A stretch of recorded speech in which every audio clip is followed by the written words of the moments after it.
Let's be honest, the world is on edge watching the escalating tensions between Israel and Iran. We're seeing daily missile exchanges, attacks on critical infrastructure. This isn't just some regional skirmish anymore.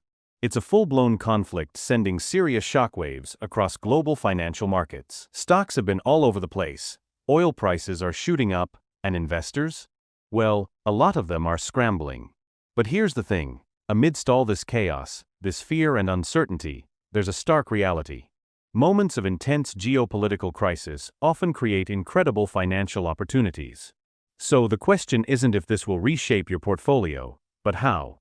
Making the right moves right now could be the difference between watching your investments take a nosedive or seeing them absolutely skyrocket. The markets are really in flux right now, reacting to every headline, every missile launch, every hint of things getting worse or maybe, just maybe, getting better. We saw stocks drop and oil prices surge when Israel launched air attacks against Iran's nuclear facilities and key personnel, and both countries were firing missiles at each other daily right after. This created an environment where airline stocks fell, no surprise, given fears of higher fuel prices and travel chaos, while defense and oil sector stocks, understandably, moved up. But here's the crucial part: volatility isn't just about risk, it can also be a hotbed for opportunity.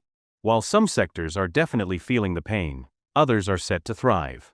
The key is to understand these dynamics, to look past the immediate fear, and spot the sectors and specific companies that could actually benefit from this new, unsettling reality. This isn't about trying to scare anyone, it's about a clear-eyed look at a situation that's changing fast. The VIX, that fear gauge index, definitely spiked, showing just how anxious the market is. But seasoned investors know that peak fear can often mean peak opportunity. If we look at past events, markets like the S&P 500 might see sharp drops when crises like this hit, but they often bounce back. After the October 2023 Israel-Hamas conflict, the S&P 500 actually climbed significantly from its low point over the next year.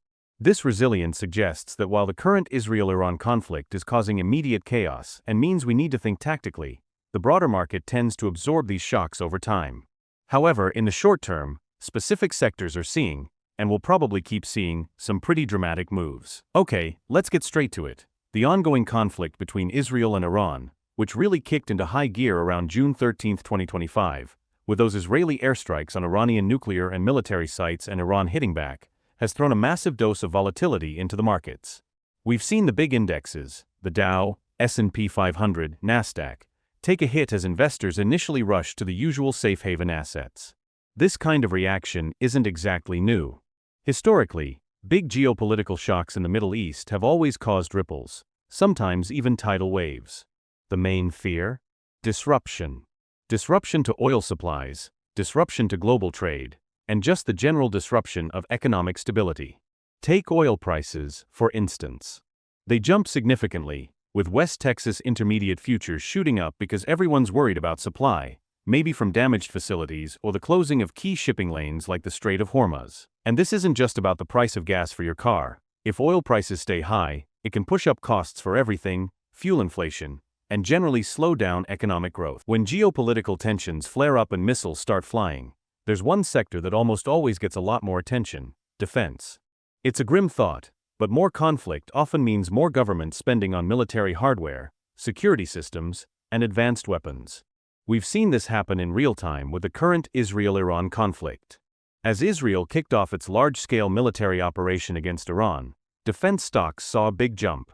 Major players like Lockheed Martin, Northrop Grumman, and RTX Corporation, you might remember them as Raytheon, all saw their shares climb as investors turned to aerospace and defense companies. In fact, RTX even hit fresh all-time highs during the conflict. Market analysts pretty much agree that these escalating tensions are a direct trigger for more defense spending around the world. Countries are rethinking their security needs, especially with strategic assets like nuclear facilities being targeted. This could mean a renewed focus on missile defense systems, advanced aircraft, and sophisticated intelligence and cybersecurity. So, let's look at the key U.S. defense contractors that keep coming up. These are the giants of the industry, companies with proven track records and strong ties to government contracts. Lockheed Martin, LMT, they're the world's largest defense company and the U.S. government's biggest contractor, involved in everything from aviation and space to missiles. Lockheed Martin led the defense rally right after the escalation, with its stock climbing. While there was a bit of pressure recently from reports that the DoD halved its F-35 jet request for the Air Force this year, many analysts are still bullish because of their diverse revenue streams and a hefty backlog, which in Q1 2025 was about $173 billion, representing more than 2 years of sales. Northrop Grumman, NOC. This company is a big deal for its work in nuclear efforts, bombers, and space technology. Northrop Grumman also saw solid gains, which makes sense given its strategic position in missile defense and unmanned aircraft tech, both supercritical in the current conflict. Even though a Q1 2025 earnings report was a little disappointing and led one analyst to slightly lower their price target, that same analyst stuck with a buy rating, believing the company's record backlog offers good long-term growth. RTX Corporation. RTX. This is the company formerly known as Raytheon Technologies. RTX specializes in electronics, missiles, and aerospace components, including advanced aircraft engines and cybersecurity tools. As we mentioned, RTX stock has rallied big time, hitting all-time highs and outperforming the market this year. The company has impressed with its resilient performance and a massive Q1 2025 backlog of $217 billion, $125 billion commercial, $92 billion defense. Analysts are expecting earnings to increase in 2025, and the orders keep rolling in. Now, it's worth remembering that while the initial reaction is often a surge, these stocks can be jumpy. They could fall if investors start thinking de-escalation or a diplomatic solution is on the horizon. However, the current talk from leaders, with Israel's prime minister saying operations will continue for as many days as it takes, suggests we could be in for a prolonged period of tension, which historically keeps interest in defense stocks pretty high.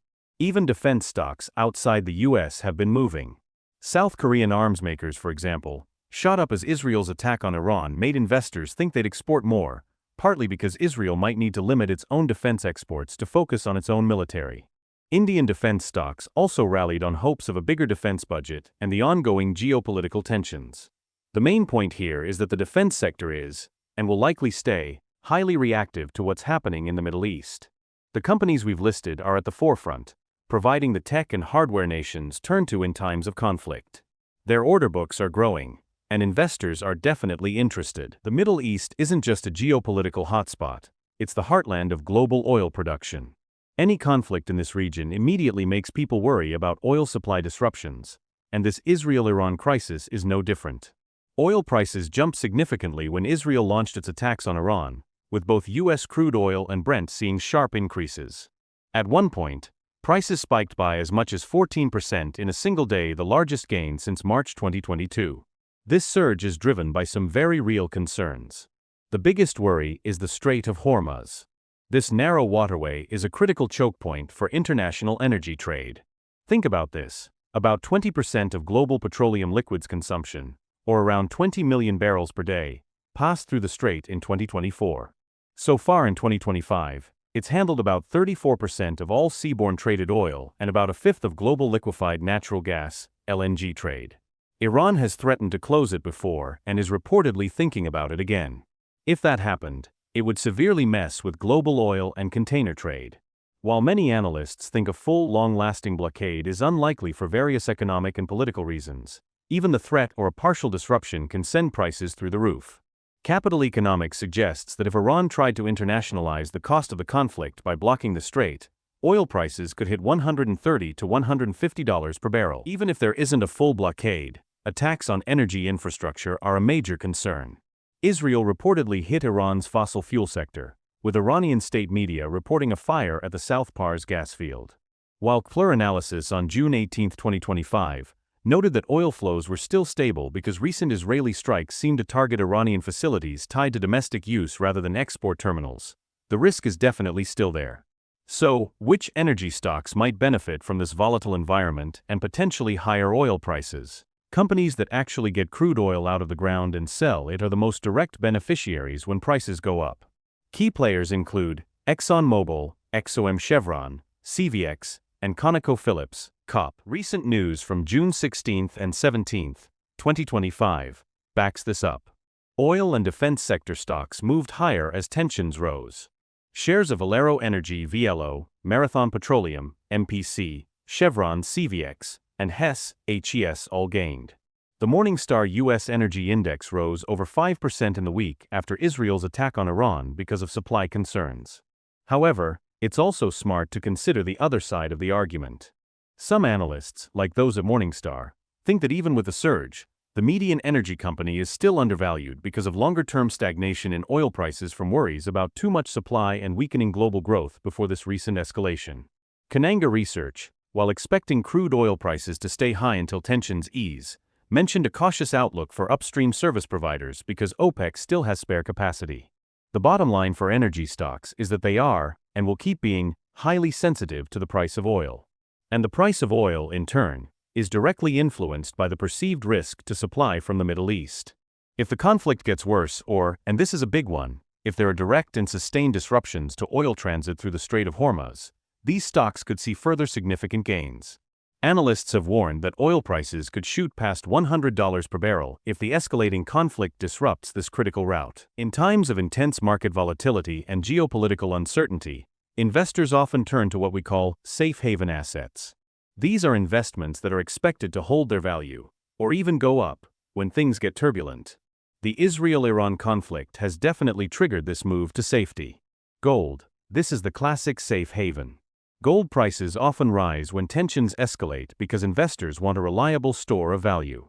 After the recent escalation, gold rose, trading close to record highs. JP Morgan Research is pretty bullish on gold, expecting prices to average $3,675 per oz by Q4 2025 and climb towards $4,000 per oz by mid-2026. They point to factors like geopolitical risk and strong buying from central banks. As of June 19, 2025, gold was testing some crucial support zones, and some analysts see potential buying opportunities if geopolitical tensions keep propping up prices. US dollar, USD. The US dollar is another traditional safe haven. In times of global crisis, investors often convert their assets into dollars because the US economy and financial markets are seen as stable and liquid. The dollar saw modest gains as the conflict intensified. Defensive stocks. Beyond commodities and currencies, certain types of stocks are considered defensive. These are companies in sectors that provide essential goods and services, meaning their earnings tend to be stable no matter what's happening with the broader economy or geopolitical shocks. Examples include healthcare, consumer staples, utilities, and infrastructure. So, with all this information, what's your actual plan? How do you navigate this volatile but potentially rewarding landscape shaped by the Israel-Iran conflict? It really comes down to a few key strategic points. This simmering conflict has boiled over, and its impact on the markets is clear. This isn't a short-term blip that's just going to disappear overnight. The geopolitical landscape has shifted, and with it, the dynamics of certain sectors. Expect continued volatility, especially driven by news coming out of the Middle East. Identify the beneficiary sectors, short to medium term. Companies like Lockheed Martin, Northrop Grumman, RTX Corporation, General Dynamics, and L3Harris are seeing increased demand and investor interest. This is a direct result of increased military activity and expected rises in global defense spending. Specifically, oil producers such as ExxonMobil, Chevron, ConocoPhillips, and related service companies like Schlumberger and Halliburton. The main driver here is the risk to oil supply, especially through the Strait of Hormuz, which leads to higher oil prices. Gold is still a key asset for preserving capital during uncertainty. The US dollar, and to some extent the Swiss franc and Japanese yen, also play this role. If you have a higher risk tolerance and can actively manage your portfolio, there are potential gains to be made from the current volatility in defense and energy stocks. But be aware that these can reverse quickly if the geopolitical situation changes. For most investors, a long-term view is crucial. While you can make tactical adjustments, don't ditch a sound, diversified long-term strategy. History shows that broader markets tend to recover from these kinds of geopolitical shocks. Use significant dips as potential chances to buy quality companies at better prices. Emphasize quality and financial strength. In uncertain times, solid companies with strong balance sheets, consistent earnings, and experienced management are better equipped to handle shocks. Look for companies with low debt. Diversification is non-negotiable. Don't put all your eggs in one basket, especially not in highly volatile sectors. Spread your investments across different asset classes, sectors, and geographies. If you're investing in defense or energy ETFs like XLE for energy, or PPA, XAR or ITA for aerospace and defense, that can offer some diversification within the sector itself. Stay informed, But filter out the noise. Keep up with credible news sources about the conflict and its economic implications. But be wary of sensationalism and try to avoid making impulsive decisions based on every minor headline. Market sentiment can be very fickle. Specific actions to consider now. Review your portfolio. Take a look at your current exposure to the most affected sectors. Are you underweight or overweight in areas like defense and energy? Considering your own risk profile? Research specific stocks. If you're thinking about individual stocks, dig into the fundamentals of companies like LMT, NOC, RTX, XOM, CVX, etc. Look at their backlogs, earnings reports, analyst ratings, and how they are specifically positioned to benefit from current trends. At dollar cost averaging, for long-term positions, think about dollar cost averaging into the stocks or ETFs you want, especially when the market is weak. This helps reduce the risk of investing a lump sum at the wrong time. Set stop losses. For tactical trades, if you're making short-term tactical plays, use stop-loss orders to protect your capital from sharp downturns. Consider hedging. If a